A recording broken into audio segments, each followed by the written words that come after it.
Hello friends, a very warm welcome to Ansarkari. I am Vikas Bhardwaj, and in this very important session on world history topic, we are going to take up today industrial revolution. A very important and fundamental topic which helps your understanding for general studies paper 1. Even aspects of paper 2 and 3 are also visible when you see very clearly, and your international relations concepts will be becoming more stronger. It can also help you with respect to certain aspects in political science and international relations, and also in public administration apart from economics optional. So world history is very important and crucial, and without saying it becomes very important that for history optional it is indispensable. So let's see and try to understand industrial revolution, which is in continuity of other topics and themes which we have covered till now. Industrial revolution, which we speak as a very important and a fundamental change when it comes to modern world. That means technological and scientific progress which was never visible before these times. It is going to transform agrarian societies into industrialized societies. That is why India, even if we speak today, we believe we are moving towards industrialization. For the first time in the world, it was in Britain that in the 18th century, industrial revolution took place as a process. It was not happening in one day or 1 year. It was not planned exactly, but many fundamental things were planned and they were there already. That is why industrial revolution took place. Number one, new machines and techniques were used. Industries like iron making and textiles, they underwent a kind of a great fundamental change. And mass production of goods were possible for the first time. Now all these things were happening, they were impacting and they were also impacted by society. That is why industrial revolution is going to bring new ways of working and living, which was never possible before in an agrarian society. Industrial revolution will be helping in the rise of real income per person in England, and impact will be there in rest of the world also. That is why urbanization is at the core of industrial revolution. Growth of cities, and there will be rural people coming to cities and they will be becoming urban workers, or you can say industrial laborers, because industrialization is a fast paced mechanical process, mechanized process. There will be inadequate pay, long working hours, minimal breaks for factory workers, and child labor will also be there. That means London was a slum, and there will be no rights and also no development as far as the beginning of industrial revolution is concerned. In some ways you can say it was a chaos, but chaos helping the British power to gain more and more monetary and economic growth. When industrial revolution started, it is going to increase urban pollution. Factories will be dumping their waste into rivers. Sewage will be flowing in the streets like we speak. That in India, many cities in India are having unplanned growth and development. Same was the case with many cities of England in the beginning.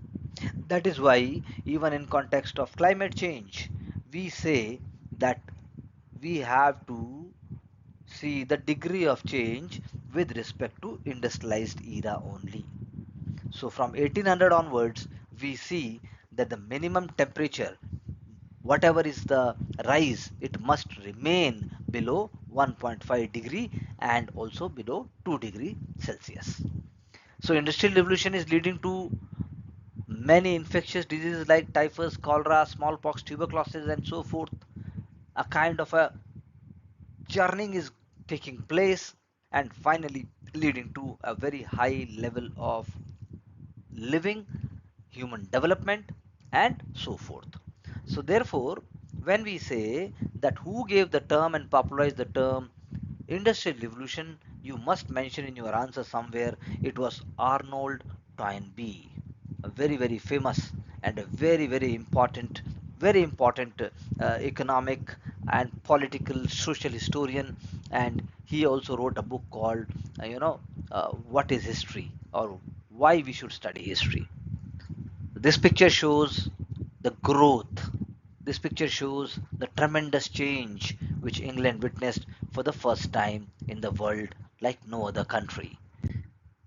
So industrial revolution, which is first started in England after 1760, and at the same time you have to understand that India was also being colonized. It will be attaining full development after 1830s. By that time India will be also fully colonized, and our industries, cotton industries, our cottage and handicraft industries, and our lifestyle, our village economy will be completely dismantled by the British. And in Western world, because United States, Germany, they were never enslaved the way we were. That is why whether it is Canada, whether it is Japan or Russia, they all will be getting their share of industrial development, which we'll be also discussing. So what are the features? There will be population growth. There will be application of science to industry, more intensive and extensive use of capital, and there will be movement towards capitalism from feudalism, and there will be impact on the nation state also. So all these developments were witnessed only in the Western world, or you can say in England, and not in rest of the world, and that is why there is difference between developed and underdeveloped countries. So a new notion will be created, that is of underdeveloped countries. India will also be seen as an underdeveloped country when we got independence, because there was a stark difference. That is why today also people are willing even to sacrifice their life, but they want to cross English Channel. They want to go to US through donkey route because of the colonial power, because of the great resource drainage which took place from India and rest of the colonies, and that is how the developed world became a developed world. So the transition, new manufacturing processes like steam powered machines for production, new methods of iron and coal mining, and use of coal extensively is bringing industrial revolution. And these changes were not merely industrial, as T.S. Ashton he also quoted, because you must quote in your history optional mains answer. It was also social and intellectual change. That is why many factors are there. One is the age of reason, that is Renaissance and Enlightenment, and second we speak about Protestantism. So Protestantism, the idea of Protestantism, or you can say the idea of opposing the values of Catholicity or Catholics, is actually a kind of a revolt against the core and orthodox values of church. These people who are not satisfied with the teachings of the church, with the teachings and the access to church, like the way we see in India, there were discriminations on the basis of the caste and also one's religious beliefs. Similarly was the case in England, and that is why Protestants, or you can say Protestantism, is going to help in the rise of capitalism.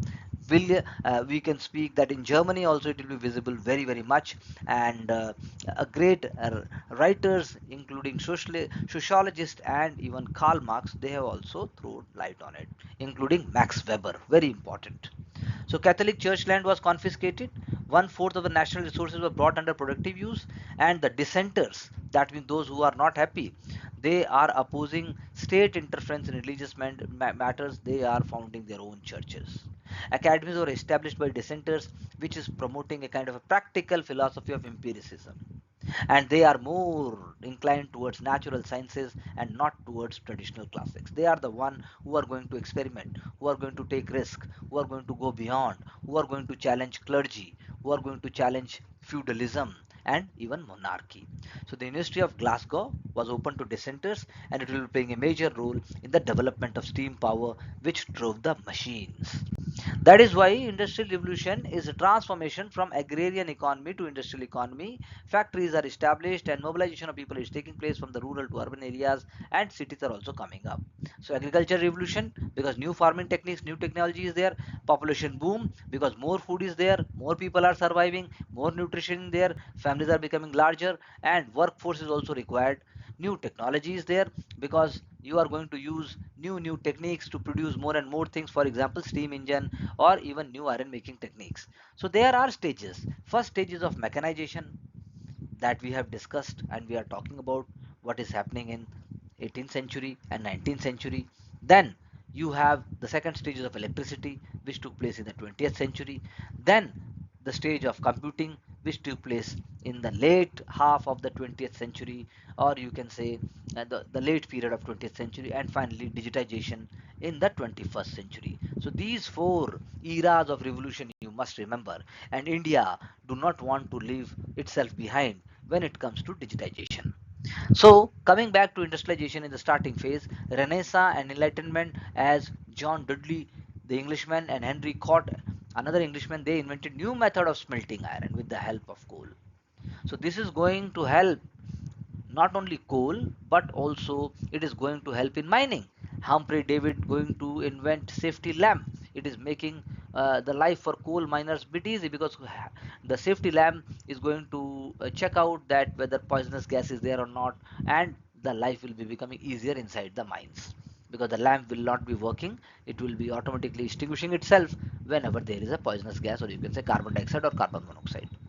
But what were the other factors which are helping Britain only, no other country, to become industrialized for the first time? First country, why and how? So, the self reliance policy of Britain, because the continental blockade, or you can say the trade blockade by Napoleon, never went on to help France, but it helped British because it became self reliant. In today's context, you can see more and more US is trying to push China into corner.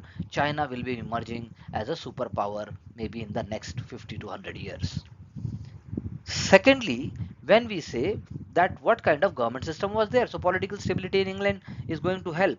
European powers like Germany, Italy, they were fragmented, politically fragmented at that time. Holland's trade was on decline. Economic disturbances were caused by French Revolution. So it was only England which was having a great vision as far as growth is concerned. That is why liberal policies of England, like we have discussed in our previous lecture, the enclosure movement, Reform Act of 1920s, banning of slavery, creation of patent laws, it is fostering innovation and commerce. It is encouraging a kind of powerful armed trade, like the way China claims that South China Sea is mine, trade routes I will control. Similarly was the case with England. So Royal Navy was there to protect the trade. So agriculture reform, because the upper class is participating in all kind of developments, and there was an enclosure movement by which the members of the village, they now enclose their private property, they were ready to use and they were ready to create and also spread wealth. This was developed to ensure agri innovation by the rich class. Now farmers will be migrating towards cities to work in the industries, and at the same time, as I told you, Protestantism, it is promoting capitalism because they believed in the justification by faith. So the faith in God is enough. Karm hi puja hai, work is worship, and that is why they are going to believe more in the Bible. They believe in the Holy Trinity, that is unity. So these ideas are making a worker work more, and work culture will be created like the way today we call it. And Britain is getting more and more power because of India. Textile is going to become second industrial revolution. There are going to be better means of transport. So first, when we say it is iron, it is coal, then we say it is textiles. So what is the immediate consequence? Large amount of coal and iron deposits in Britain. It is going to help in development of weapons, textiles and industries. Mining industries are also progressing. Indian railways will also be sponsored in that way by the British coal, British iron and industries, but money will be paid by us. So people are going to substitute coal for wood. That the way what is happening in today. All this is leading to cheap goods, more accessible goods, more easy life. So population growth and expansion of trade, demand will be there and increase will be there. So that is why cities will be developing, more and more growth will be there, more and more prosperity will be there, and the London will be having 50 from 50,000 to 5 lakh population in 1700 onwards. Second industrial revolution, when we say, because the first phase of industrial revolution was labor intensive, as iron, coal mining and so forth. Second phase is more capital intensive system of production, because in this second system, as W. Rostov acknowledged, that cotton industry was original leading sector, very important. So he says, and as question is asked by UPSC also, whoever says industrial revolution says cotton, because cotton manufacturing is most important industry in England. By 1812, it accounted for around 8% of the national income. So the changes in cotton textiles, the industries, they were at the heart of industrial revolution. It was already semi-mechanized. For example, flying shuttle, which was patented by John Kay in 1733. It is increasing the output of each weaver. And what is in India? In India, there are no power looms, there are only hand looms. But in England, you have power looms. And because power loom is there, or you can say the flying shuttle as an example is given, it is going to increase the demand for yarn. So spinning jenny, though no one used to use hands, there will be machine doing everything. By James Hargreaves, Crompton Greaves as we say, the company's name. So James Hargreaves in 1764 is speaking about it when India was facing Battle of Buxar. In 1769, Richard Arkwright patented water frame. That means a spinning machine powered by water that is producing a twisted yarn. So with the application of steam power, machines were set up in urban centers and there will be growth of factories. So this transition period to machines, to new chemical and new manufacturing ideas, to new iron production processes, use of water power and the steam power, development of tools, rise of mechanized factory system is going to bring unprecedented growth in population and also unprecedented amount of rise in capitalists.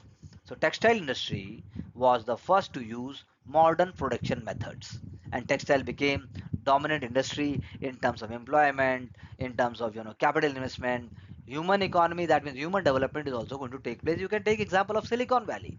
You can take example in today's time of artificial intelligence powerhouse. US is the powerhouse of artificial intelligence, China is catching up and we are also moving in that direction.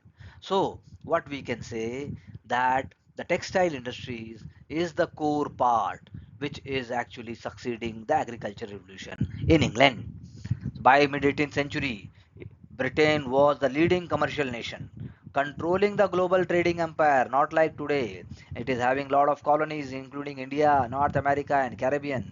And it is having what you can write in your answer is global military and political hegemony. So, in India, what we can say is a proto-industrialized structure. We are having mercantilist kind of structure, not in the modern terms. We are having guilds, we are having a kind of a medieval mindset in India at this time, but we were also the leaders of the world, including China. So this all will be broken because new business groups will be rising up. Business methods will be used in India, new banking system, new commercial centers, and a kind of a limited and stunted growth of industries will be taking place, but only at a very very snail pace because British never wanted us to become a manufacturing power. And even modern ideas which were spreading here, they were twisted and we were completely colonized, and our agriculture, our no industrial system actually developed in India. In the British times, even agriculture became a kind of a very poor backward system. So when all these things are happening, there cannot be any entrepreneurial spirit, there cannot be any consumer revolution in India. This is helping Britain and it will be helping Belgium, United States, France, Germany, Japan, Russia, and so forth. So you can now understand why India remained so backward in spite of everything with them. So there is has to be an understanding that this industrial revolution is closely linked to a small number of innovation. Only small number of innovation. That is why innovations, research and development, it is the key to any society to become a prosperous and great society like China. So first is textiles, that is mechanized cotton spinning as I just discussed, powered by water and later on by steam. And then power loom, because it is going to increase the output of a worker of a factory by over 40 times. Cotton gin, because it is going to remove seeds very faster. And the large gains in productivity also occurred in spinning and weaving and in case of wool and linen. But cotton was the king. Steam power is bringing efficiency. So even more output is there by 1/10 of the fuel. And stationary steam engines to rotary motions, they are used for industrial purposes. High pressure engine has great power to weight ratio and it is suitable for transportation, and that is why a rapid expansion will take place after 1800. Invention of machine tools like screw cutting lathe, cylinder boring machine, milling machine like we say in case of India today, great metros, great tunnels, great highways, but All machines are not indigenous. We are still importing it from Germany, or maybe from UK, or maybe from USA, or maybe from Australia, because India is still in the process to come out of the colonial setback, which took us 100 years back. But England went 100 years ahead. That is why effective techniques were there and they could be used interchangeably. So, steam engine performing mechanical work through steam, and it is using the force and steam pressure to push the piston back and forth. Check out on Google or any kind of video where you will see the steam engine. Machine tool for cutting, boring, grinding, shearing. That is why Japan also become powerhouse. We are coming into that direction. Cotton, linen, wool, cotton spinning machinery, power loom, as I told you, and weaving. You can always draw a small chart and you can emphasize in your answer how cotton is at the heart of industrial revolution. The transformation through tools and machine, including cotton, is the reason for greatness. But what was the social impact? The promise of a better life, the promise of people moving to urban areas, was it really helpful? Therefore, new social classes emerged. One is the capitalist class, another is the labor class, and in between you have industrial middle class, and at the same time you have industrial, what we can say, labor class. So, working conditions are also harsh and dangerous. For example, 14 hours a day, 6 days a week, dimly light, unventilated, low wages, machines not inspected, no government aid, and children from age 10 are, they are expected to work. And today European Union demands all the high standards in terms of quality and also in terms of labor. They must be confirmed, otherwise they will not get exports from countries like India. But think about those times when they themselves underwent the same process. They went on to loot the whole world, and today they are claiming other way around. But there are positive effects also. For example, social mobility happened. If you are very, very enterprising, if you are very, very smart and dedicated and consistent hard work is there, one can move the social ladder because the standard of living is rising. One could buy anything. New opportunities are there. Stereotypes and prejudices are being broken. It is not that all gender and other discriminations completely evaporated, but definitely certain kind of move was there. And at the same time, when we say the process of globalization, like the way when we speak about Mesopotamia and Harappan civilization in the ancient times, because Harappan civilization was the first urban civilization in the world which sustained such high standards. But now it is happening not only in England but to other countries like France, Germany, and Russia also. And the difference is there between different nations in terms of degree of industrialization because of the local and also other factors. The spirit of national rivalry is there among these nations. Economic nationalism, it is going to bring the idea of tariff wars, like the way US is putting the whole world. Colonial rivalry, which is there indirectly, for example, what China is doing through Belt and Road Initiative, exploration of underworld, exploitation of underdeveloped countries, like the way China and developed world is doing, and India is standing as a guardian supporting Africa, Latin America, and also other third world countries. And industrial revolution is paving the way for globalization, as now new and new industries and cities are emerging and complex trading routes for backward forward linkage are developing.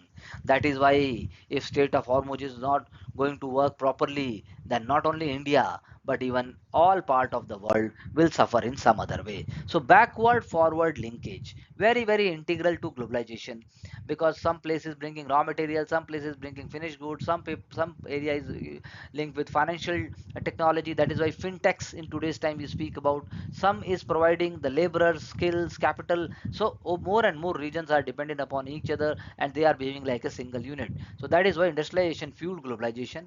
It fastened industrialization in less than 2 centuries all across the world. It created own structures, and the world is based on the capitalist mode of production, whose main components are production, consumption, international trade, rivalry, and war among competing states. So early nationalization of British, it is directly going to help France, USA, and Germany, which later on spread to Russia and Japan also. So by 1940s, all these economies were powerful and modernized. And now after 1950s, you can say Korean and Southeast Asian nations, they will also be getting the same kind of privilege. And by 1980s and 1990s, they will be known as Asian tigers. So after 1990s, China And then after that, and along with, when we say 21st century is the century of China and India, then our number will also come. But then there is competition, there are tariff wars, there are economic wars. So as I just said, India also witnessed a kind of a proto-industrialization, but the nature and the pattern of industrialization was colonial. It was not for Indian interest, it was for the fulfilling the interest of the British rule. That is the basic cause we suffered. So globalization, because of industrialization, is going to help in cultural ideas. It is going to help again spreading neo-colonization. Internal wars are there. For example, in India, British fought wars with other colonial powers. You have World War One and Two also. You have Korean wars also. So something and somewhat is linked with hegemony and control. So nation states with centralized governments, they are backing their armies and they have a great bureaucracy. In that also industrialization helped. Strong capitalist economy is based on Adam Smith's idea of invisible hand, market powers, no interference by the state.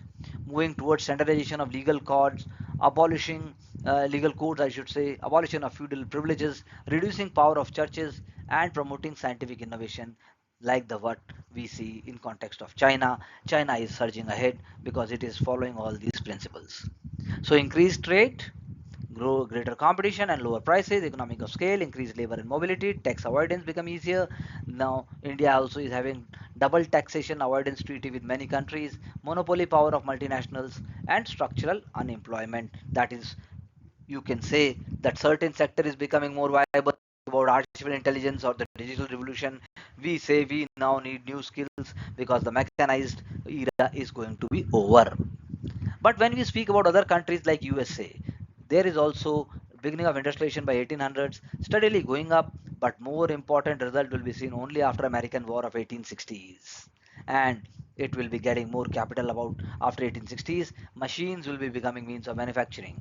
Typewriter, barbed wire, telephone, electric light, it is going to help industries. You know, the Blackstone River and its tributaries, Massachusetts to Rhode Island, it was the birthplace of America's industrial revolution. You can write in your answers. USA also had abundant mineral, forest, water, and it was able to supply lot of resources to the industrial machines. Industrial growth centered chiefly in the north, where south was based heavily on plantation crops like cotton, maize, and wheat. So you can say infrastructure growth is there. American railway system become very strong, and it laid down more than 3,20,000 kilometers in 1900. See the power, see the depth. American author Mark Twain called the era of industrialization the Gilded Age because the focus was on development of showy culture, and it was not having any kind of empathy, any kind of traditional or simplicity. Like circuses, baseball, cinema, it was also a kind of a showy business. That is what Mark Twain is saying in a critique. American wages for skilled worker were much more higher than those in Europe, and therefore millions of Europeans will be coming to the USA. If you speak about USA, then who is the original USA inhabitant? Nobody will be able to find it. So no affirmative action was taken for the city's poor. They will have to fight. Blacks will have to suffer. Colored people will have to suffer. And cheap apartment buildings called tenements will be there. They were having poor sanitation. They will be vulnerable to diseases. Capitalist class lobbied political leaders to favor their business interest. That is why crony capitalism, the kind of exploitation, like the way we say Elon Musk is supporting Donald Trump because Elon Musk is getting subsidies and government intervention, and on the other hand, a political leader like Donald Trump, he is getting support of Elon Musk and a lot of financial power. This is an example of crony capitalism. So other countries, factors of production were there. US is going to realize that without industrial growth and development, they are not going to become a great nation and a powerful nation. So with British also, they will identify that we have to learn from them. US had large deposits of coal and iron and fast moving rivers for transportation and a stable government. Factory workers were not farmers in context of the USA moving to cities. The US had a very large immigrant population to do the factory work. Today also they are there. Central America, South America, Asia, and so forth. Young women will also be leaving their rural homes to the factories so that they could make some money, and they will be also getting certain independence. Similarly, in France, it is Louis Philippe time period of 1830 to 40s, which will be reflecting the beginning of the industrialization, and the French capitalist will be, paying more and more attention towards industries but not taking care of the interest of the working class, and that is what sociology will be emerging. So the protect nascent industries, there will be restructured tariff system to keep foreign manufactured products away from the French market, because their condition is different from what the US is facing and the British is facing. So railroad, communication, bridges, commodities movement, all things will be taking place, and one can say that the French textile, silks and perfume, it will become world famous. Today also we say the world's best perfume comes from Paris, because it was the place which was most stinking also. So better finance, London will be emerging as a great financial center, New York is still a great financial center, and same is the case with Paris. So capital goods like coal, iron, steel, and even Bank of France was also established. Similarly, we can say the limitations which the French model was, witnessing, unlike the British and American, is that French sentimental attachment to agriculture. They had a very less coal, and the political unrest which was there because of the revolutionary period, it is going to, slow down industrialization in France. When we see Europe, if you see on the political map, you will find that they had a reason why they become powerful, why they grew much more faster than rest of the world. Similarly, in Germany, it will be happening around 1815 to 1835, preceded by the period of pre-industrialization, and between 1830 to 1870, phase of industrial takeoff, that is what we call. So it was followed by the phase of high industrialization, and Germany differed from that of the pioneering country, that is Britain, because the key industries here are not textile but coal production, steel production, and railroad construction. That is why Germany military might will be rising, and the role will be taken up later on, what we say, because of Hitler. Before that, Bismarck is there. Another characteristic was the regional character of industrialization, not because of the older tradition but because of favorable locations, because there were trade routes, rivers, canals, and also sales markets. That is why there are, you can say, regional concentration zones in Germany. Germany today also are having many small, micro, small and medium enterprises which are world class. In some older industrial areas where adaptation to the new ideas were not successful, process of economic decline occurred. Therefore, industrial development will not be able to spread equally in all the parts, and industrial competition will be creating a kind of a crisis, because the crafts and many traditional trades will be going out of the fashion.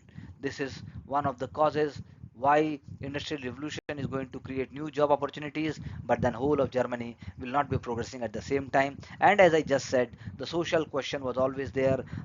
Rural lower classes were always suffering, and poor working population, their condition was not very good. So here we can see that by 1914 Germany sold twice as much coal as Britain and produced two-thirds of Europe's steel. Production of steel, consumption, these are only always the benchmarks for any country to showcase how mighty and powerful that is. So German industry before the First World War was powerful, world leader in electrical goods, iron, coal, steel and chemicals, and that is why Germany is going to dominate all this, and Germany became world leader in so many things. When we speak about Russia, society was divided into land owning aristocrats, nobility, and large number of serfs. Serfs means tenant farmers, or you can say tenant slaves.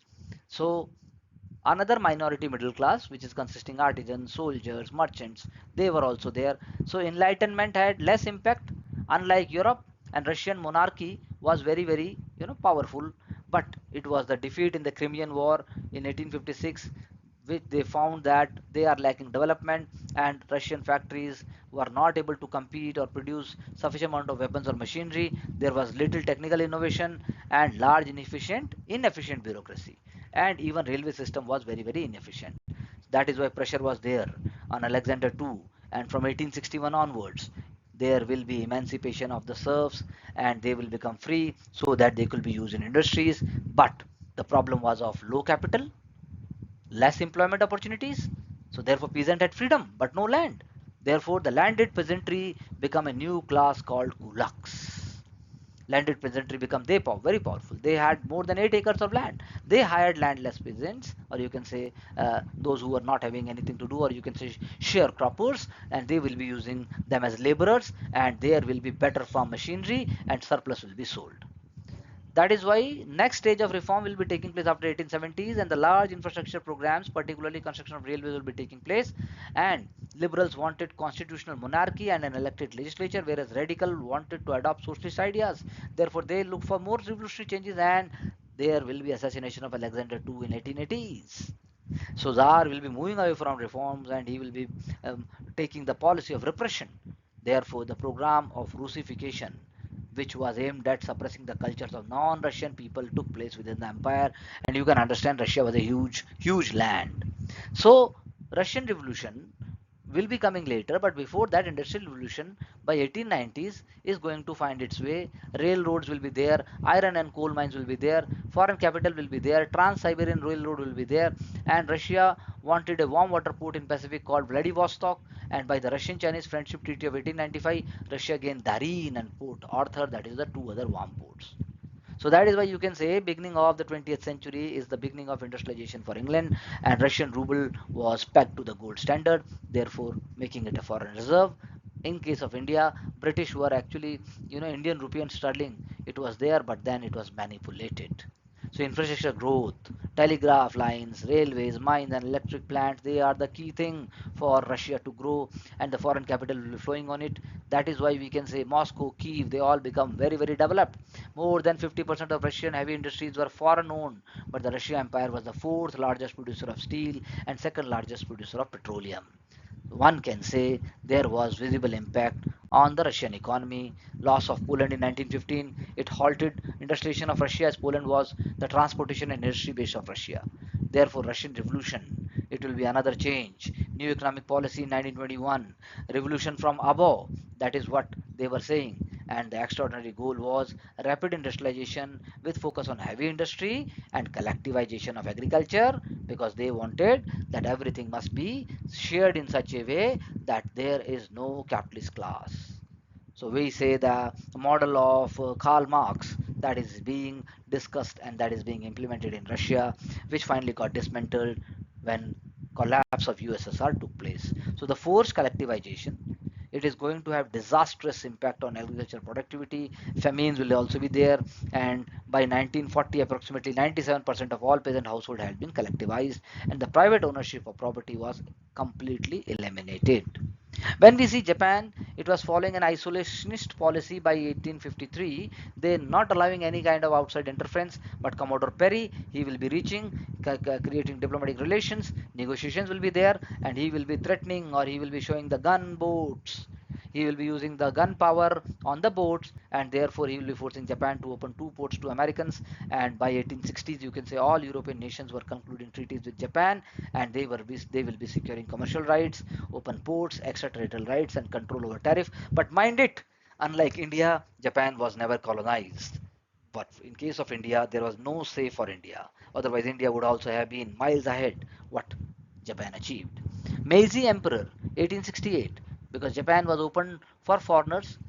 At the same time, there will be anti-foreign sentiments in Japan. Feudal lords will be demanding actual power of the state be restored to the emperor. Therefore, in 1867, shogunate was abolished, imperial authority was restored. So Meiji era, because the proclamation of rule by the emperor Muchihito is called Meiji, and this is leading to Japanese industrialization. And there will be centralization of power in the hands of emperor. He will be putting forward ideas to abolish feudalism.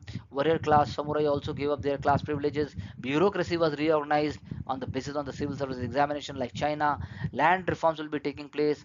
Indigenous practices in agriculture will be taking place. Technology will be imported from Western countries. New constitution will be framed on the Prussian model, that is German model, with the emperor as head of state and representative assembly with two houses. New legal codes will be based on France and Prussia. They will be compiled, and army will also be reorganized from all sections of society on the Prussian line, whereas navy was built on the British Royal Navy. Therefore, equality before law and other ideas will be helping Japan to become a powerful nation. First industrialization in Asia, and that is how it played a very important role in First and Second World War. Education reforms will be there, compulsory primary schooling, Western-based education university, and deepening of scientific and engineering knowledge. Japanese government hiring more than 3,000 Westerners to teach modern science, mathematics, technology, and you can say foreign languages in Japan. There will be financial reforms and the creation of Bank of Japan in 1882. Taxes will be used to fund steels and textile industries. Old restrictions such as guild and internal tariffs they were removed. Infrastructure will be streamlined, and private wealthy people will be investing heavily in the integrated spinning and weaving steam driven textile mills. Model factories will be created like ITI, which we say in India, and government will be creating railways, telegraph, postal facilities, and steamships. Electric trams, public parks will be opened to public from 1878 onwards. So the growth of industrialization is going to make Tokyo a world class city.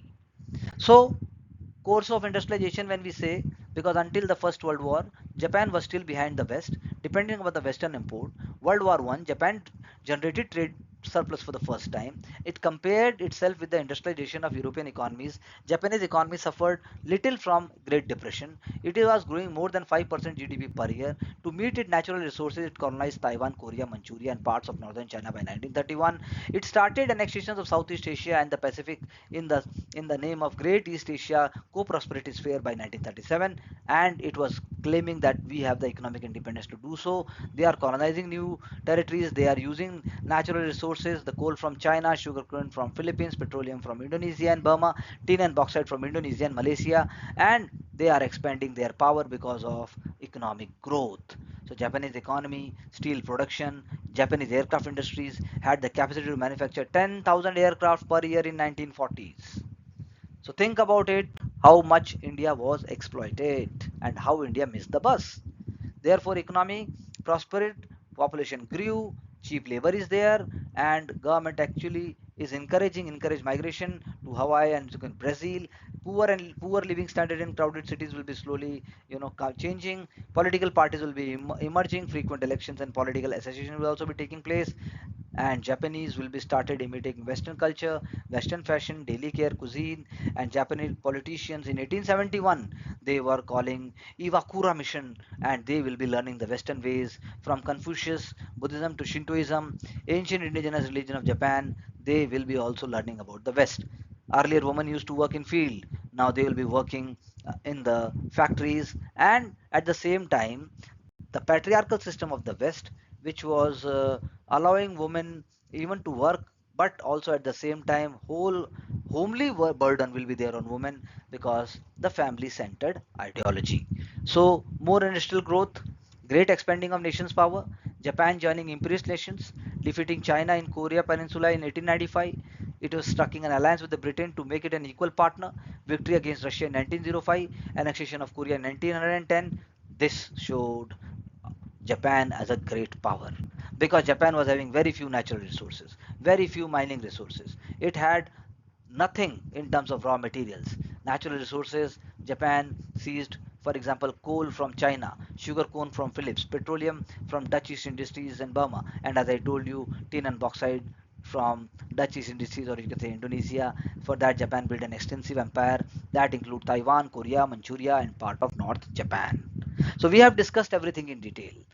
If you see these questions carefully and read them, all these questions I have discussed in details, and you are going to write them and you are going to show them so that we can critically understand these answers, these questions, and thereby bringing your success in exam more reality, because in such a short time, by focusing, by a dignified approach, and also by making notes as much as possible, you are going to get success for sure along with Ansar Kari in UPSC exam through our courses. Thank you very much, and see you in the next session of world history, which will be helping you to create a strong foundation to get success in the examination.